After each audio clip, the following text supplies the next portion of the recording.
Hey folks, Mike and McGee here. In today's video, we're going to be getting into the front quarters of the beef. Yesterday we did the back quarters. As you see, there's still some meat hanging on them to be ground and some bone-in steaks to be cut with a saw. But we showed you a pile. This thing was completely full of steaks that we got just with a knife. Today we're going to be showing you basically the same thing with the front end, although a lot of it's not going to be steaks. There's going to be brisket. There's going to be chuck-eye steaks. I think we'll probably get into that today. We probably will do bone-in on the ribeyes, so probably won't get into that today. But we will be making some steaks out of this. If you remember last year, you were here, you saw us make the flat iron steaks. We're going to be doing that again. Then we're going to get in behind that blade and find some steaks that I really fell in love with last year. So we're going to get into that now. I think I'm just going to pick this up and let you get the hook out. All right. This only weighs 240 pounds. Keep doing it. There we go. Be bad if the table gave way, wouldn't it? Oh, goodness. That'd be something bad. Let's just hope if it ever does, it goes straight down. Yeah. And not a tip. It probably will. Go straight down. Let's do a quarter turn so that it's facing that way. Okay. There we go. Belly flap decided to fold over. Ain't nothing we can do about that except cut it off. If you're observant, you noticed we have a brand new deer hanging here. Matthew got a nice 7-point buck this morning. Moved on into its new temporary residence here in the cooler. And we already skint it for him and got it in here. And now we're going to be working on this. The first thing I like to go after is the brisket. We're going to actually probably need the sawzall to cut this leg off so we can get at that thing. We probably also want the long bladed knife while I'm at it, right? Yeah. Okay. You know, I thought we might get away without using the sawzall to cut that. We can cut this whole shoulder off and work it up separately that way, since we're not going to run the big saw today. Yeah. So you can bring the sawzall and the knife. We'll use it if we have to, but I think with this leverage, we'll be able to cut and get this shoulder off there a lot easier by leaving it on. That's what we did that one time. We cut the brisket off early off one of the heifers that was hanging in here. We just did it all by night, Yeah. I think. So. I'm looking forward to it. Let's do it. I think just in order to make this work nice, I'm going to go ahead and cut this belly flap off because it's just smack dab in the way. And you can throw that. Look at that marbling on that flank. Unbelievable. That is amazing. That's beautiful. That's the beginning of the brisket right there. Okay. Yeah, right here. I think that I'm going to take that brisket when I take it off and make sure that gets in there. So we don't waste a bunch of energy, I'm going to go ahead and sharpen it. I want y'all to look at this. Warthog knife sharpener. I'm going to set it right there so you can see. Even a 10-inch Victorinox. That tip curves up, so when I bring it through, I turn it like that. That's the way to go for quick, easy knife sharpening. I like my sharpening steels. You can do pretty good with them, but these long blades, the way that people like to do it is go like this and turn it in and back and forth, back and forth, back and forth. That's the way the professionals do it. Well, if you do it like this, you get back and forth with one smooth move. I got these in the descriptions of this video. You can go get one for yourself. I've had literally, I don't know how many people tell me they loved it. When it comes to cutting off the leg off of beef, you're talking about some work. We usually, in the past, we just use a saw, big saw, and we would just get the boys and we just run that whole thing through there, just rip, strip, and go. But we started getting to where we wanted to get some of these other steaks and stuff. And so that's why we do it this way now. So that's why we're making this video, so you can see how we're making steaks now. We do it a little bit different. So at this point, I got to stay up off of that brisket. I don't want to be messing up my brisket. All right, as I come around, you'll feel it giving way and starting to allow you the opportunity to raise it. Yep. I also raised it up off the table so that there would be double tension pulling down with gravity. Now, so the question in my mind was, do I want to really hug those ribs and take all the meat off of that? Or hug that plate of that shoulder blade and try to leave it on? And I don't honestly know which is the easiest. Right now I'm probably in middle land there. Let me come around to the neck and get it cut loose, because I know we don't want to be taking neck off with it. We have some hangers on right there, it looks like. I think, my biggest fear is cut right down the middle of those steaks and have it to where they're ruined. So then I would say we want to dip down and try to find those ribs. I think that's right. I think that's what we want to do. And so, that being the case, I'm going to just go to bone. All the way down to bone right there. And fillet it right off that bone as close as I can get.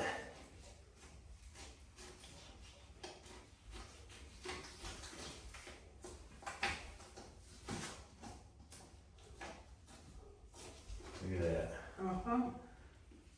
And I wasn't completely down at the bone. I might regret that. I might have wished I stayed up here. I don't know. We'll do whatever we can. All right, I'm just gonna keep going straight like that.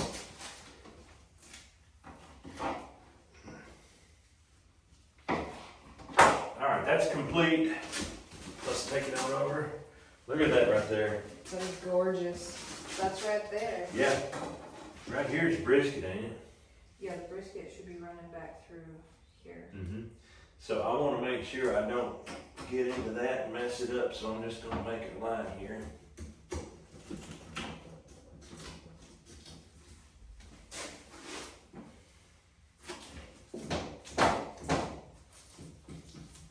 There it is.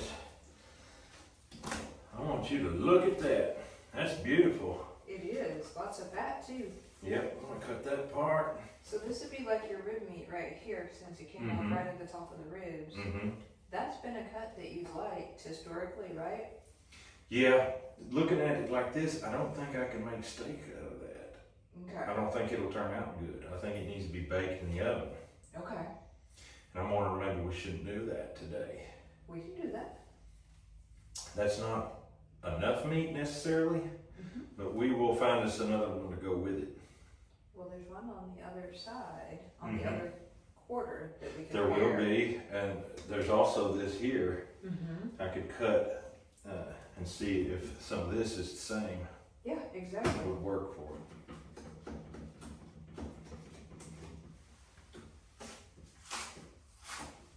You hit the spot. Yeah. That's beautiful separation. Yeah.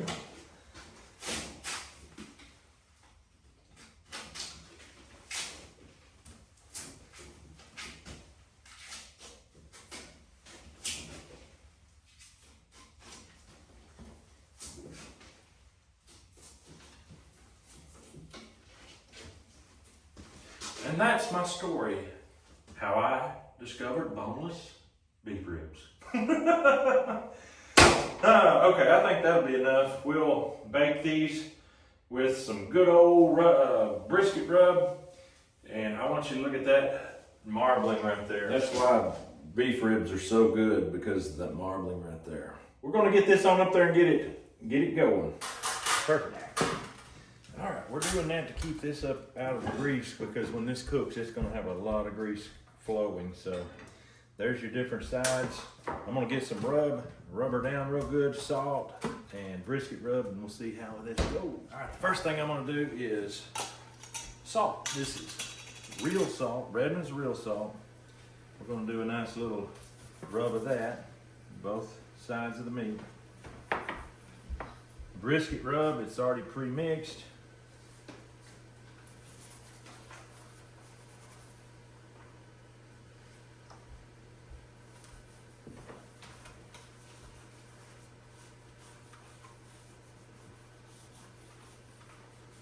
you rub it in like this, it'll stick better. You'll see. See, it don't hardly even fall off. So I'm just going to lay it down there gently.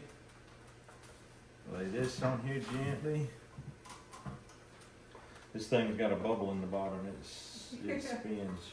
That's probably my fault. I caused the hand to work most likely. All right, salt is on. Rub is on.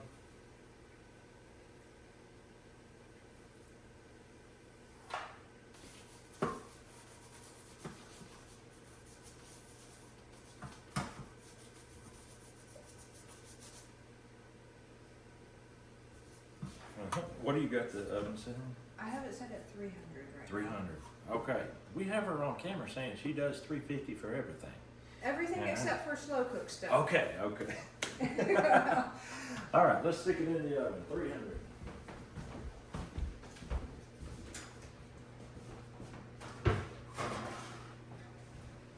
All right, we got that in the oven. Now we're going to fillet this brisket off the carcass, and I've already said I want to bring it to here. It looks like that muscle just kind of turns down right there. So I'm going to come straight across here. I'm going to probably round it off later. It probably don't need this piece on there, but for now, I'm just going to leave it on there, start filleting it off. While I'm doing this, I'll tell you, we got a video coming. We're going to be doing a brisket, bone-in brisket. Right now I'm doing boneless, but we're going to do a bone-in brisket, and we're going to run it all the way back. So it's going to be brisket and beef ribs combination on the smoker. Going to be good. We're going to be killing another beef, and when we kill that beef, we're going to have epic meat. And epic for the people to help eat it. Yes. This is the flat. This is the point. When you're cooking your brisket, you know the flat is usually leaner than the point and doesn't have a lot of fat in it. It looks like this girl's got some fat in her flat. When I started out on that monologue, I didn't know it rhymed, but that's beautiful.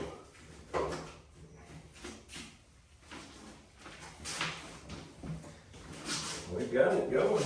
Yeah, it's pulling back. It looks nicely. I'm sure it feels like it's a lot more effort than what it appears. It ain't easy, but that's all right. Nobody said it was going to be easy. Kind of good things in life are worth doing. That's whether right. they're easy or not. That's right. We've all but got it here. Good. That is gorgeous. That's a big old brisket right there. Big old brisket. I'm going to trim it up a little bit. We got some monstrous hunks of fat on it. I can't say monstrous, but good sized chunks of fat we don't need in there. But usually I don't trim my briskets up just a whole lot. I like fatty meat.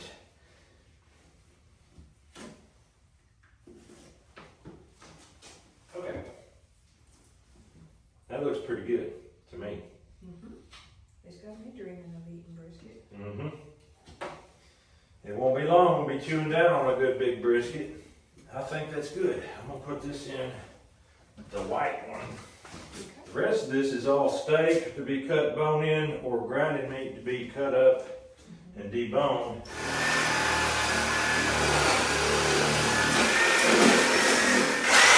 There we go. Alright. There we go. There's ribeyes, folks. That's why ribeyes cost so much. There's not that much on a beef. It's crazy how little amount it actually is. Is it in? Yep.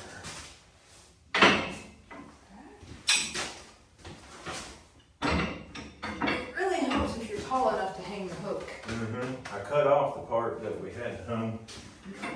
Or if we just do this. As long as it shakes your wrist, I think it'll be alright. Got it. Alright. All right. We have a possibility that crew of my boys will be coming over to help cut up and grind. If that don't work out, if they're too busy, we'll cut it up and we'll grind it ourselves. Won't be that big a deal. But we got our T-bones here ribeyes here, and we're fixing to go to town on this little booger.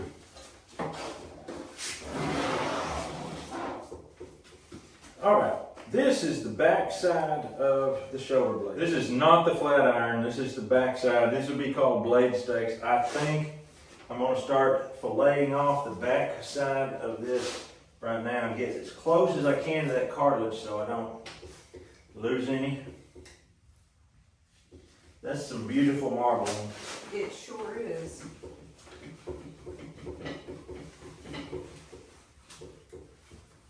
Now, I think I'll get you to peel Okay. and I'll keep cutting.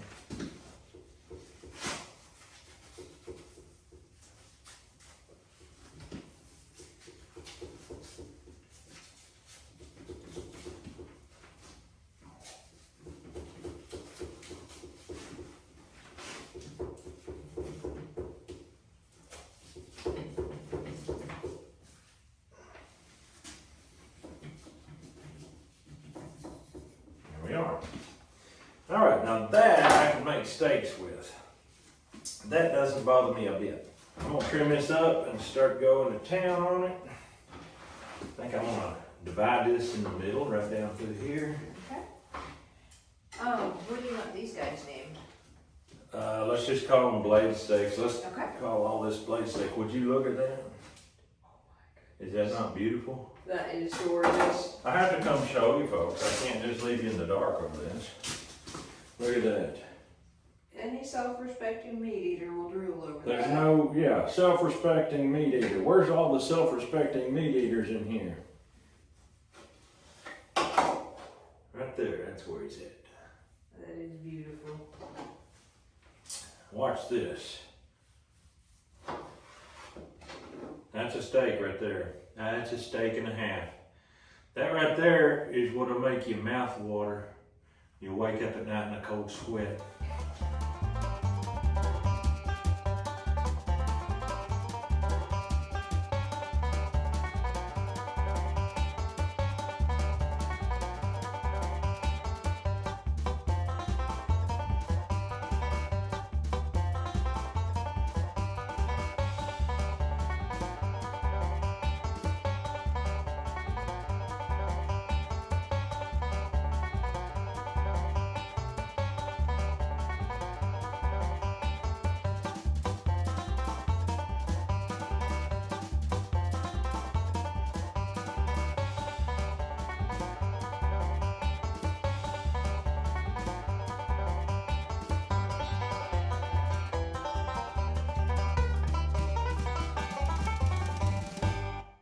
There it is.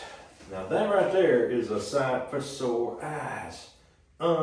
Absolutely unbelievable. And that comes from the back side of the shoulder blade. Remember that. Don't forget that. Keep that in the back of your mind. All right, she's gonna get them in there and I'm gonna get around here and get ready to start going after this flat iron steak. I'm gonna touch this up just a little bit. It's very sharp. Keep it at its prime.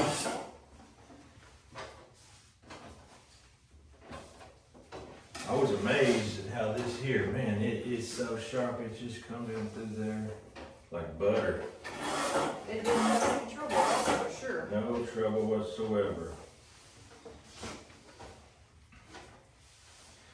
That's gonna make a couple of packs in it. It sure is. 2 or 3 mils worth, I think, for It'll you. make some happy teenage boys.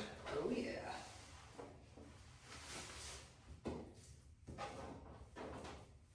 Perfect, no me. This shank right here, we usually grind it up for beef burger. But on the other side, we've got something that's good. Duncan told me it's his new favorite steak. He used to have the ribeye as his favorite. Well, now it's the flat iron. We should be able to see where this blade is, and we should be able to follow it. Oh, can you believe I've done that? Well, I did kind of have my knife perched on the edge of the table. It was my fault, though. That's all right. It'll live. All right. From from this edge we can see right in there. I'm just gonna run my knife blade in on it.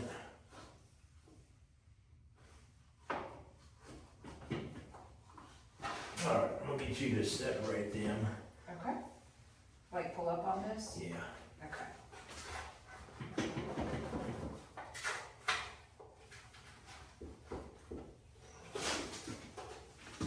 Now I'm gonna take the 6-inch.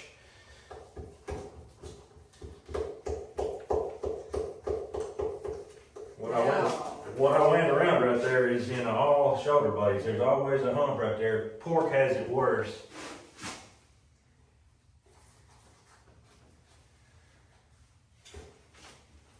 That's technically the end of it right there. I want to keep going a little ways and just see what happens if you extend it. I never want to see good things end.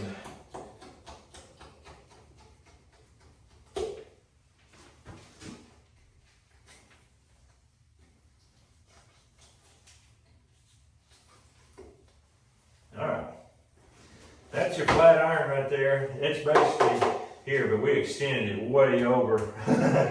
We want to get all we can get because we don't get to kill beef as much as you think we do. You think we kill beef every day, we don't.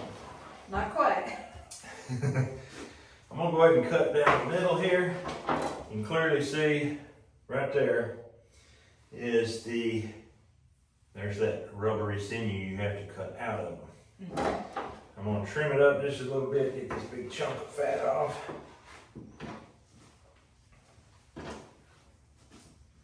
Trim up the fat just a little on the outside. Looks almost like you've got your meat covered in butter. Yeah, it is, and we ate some and it was like butter. It truly was. Unbelievable. Alright, we got a piece of shoulder blade cartilage.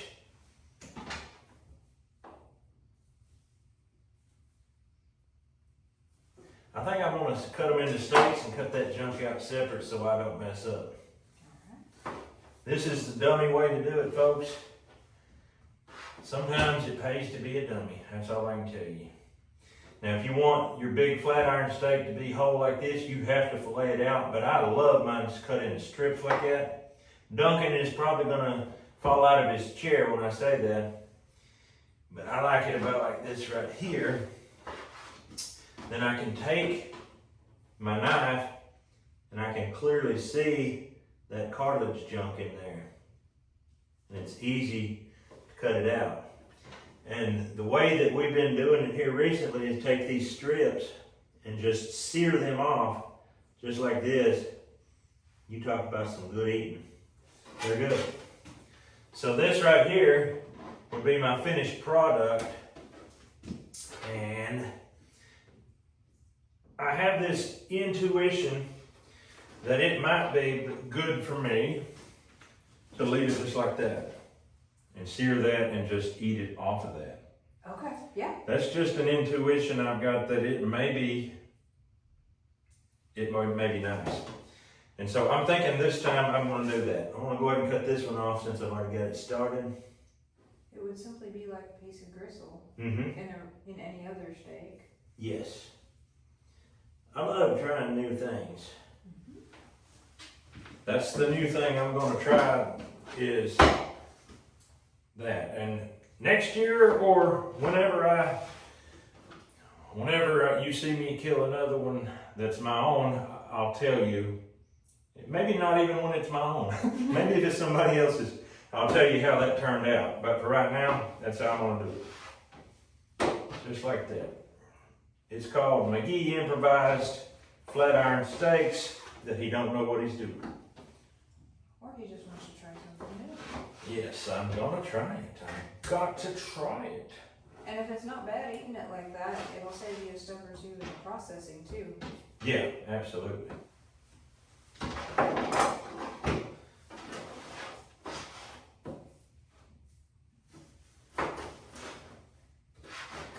These we won't have any trouble telling what we've got when we package it because we can clearly see that. It is unmistakable.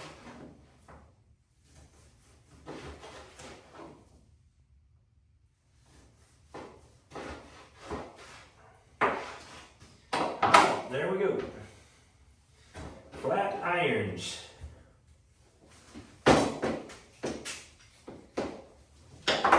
Right here? It might work. Yeah, because I can take this off, move it here, roll that. Might be fine right there, but I think we need to hook it here. Okay, then I'll let you have the hook part to take it up. Okay.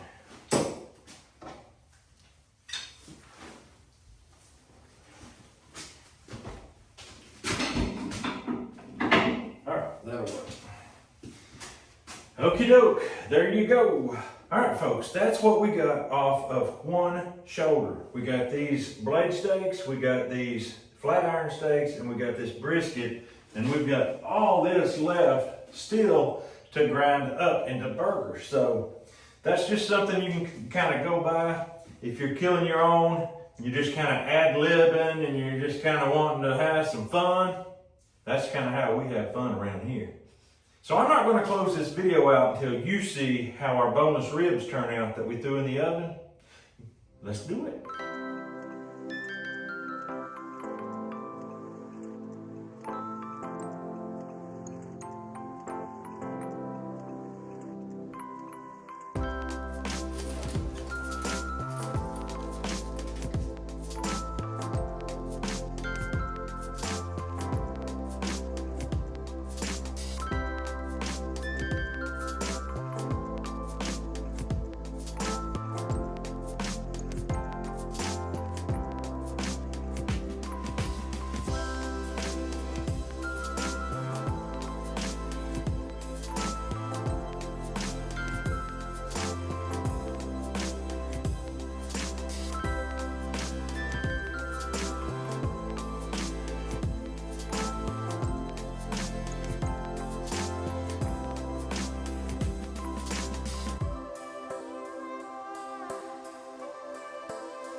Alright folks, it's time to try the boneless ribs. And they all looked at me and said, what? It's supposed to be brisket. No, I knew it was brisket. Oh, okay. Okay, we're gonna try it out. We're gonna tell you how we like it. This is basically beef ribs. It just does not have the bone. So I'm gonna get some here. I know you guys are not huge fatty lovers. I'll cut some pieces, and at the risk of your own fingers, you can reach in and grab some. She ain't afraid to get her fingers cut, is she? Oh, it must not be bad. She grabbed the second piece right away. In today's video, somebody said, watch Grace. She inhaled and swallowed the first piece and went right back for another. Oh my. Here, Mom. Okay. Thank you. Now let's try this other cut. This is a more leaner, meaner cut. And it's a lot easier to slice. I had a terrible time slicing some of this. I had to actually shred part of it unintentionally. That's good stuff. Let's see if they let me have some this time. That is soft. I'm looking forward to lunch now. Wow. Mmm. Super good. What do you think about it? Very good. Very good. He's not even on the fence about it. Nope. What do you think about it, Grace? Thumb up. Hunter. Good. She shares his sentiments. She shares his sentiment. I thought you was pointing at him like, take care of him. He's causing me problems. Oh boy, oh boy, oh boy. Miss Merritt, what do you think about it? I think it is delicious, worth having, and worth doing again. That's crazy. That tells me you could take a whole cow and smoke it and it'd be good. I guess that's why people do it. Yeah. You probably won't see us smoke a whole cow, but pretty soon you're going to see us smoke a great big brisket because it's going to be bone in. It's going to have all the ribs on that side all the way down. We're looking forward to that. Hopefully it tastes this good. I don't even know how it can match, but we'll try it. See what's going on here, folks? I got to shut this video down so I can start eating. Stop running my mouth and start eating because these kids, oh, ay, ay, ay. Son, that's what started your lunch. He's not going to have room for lunch, folks. I guess it's good.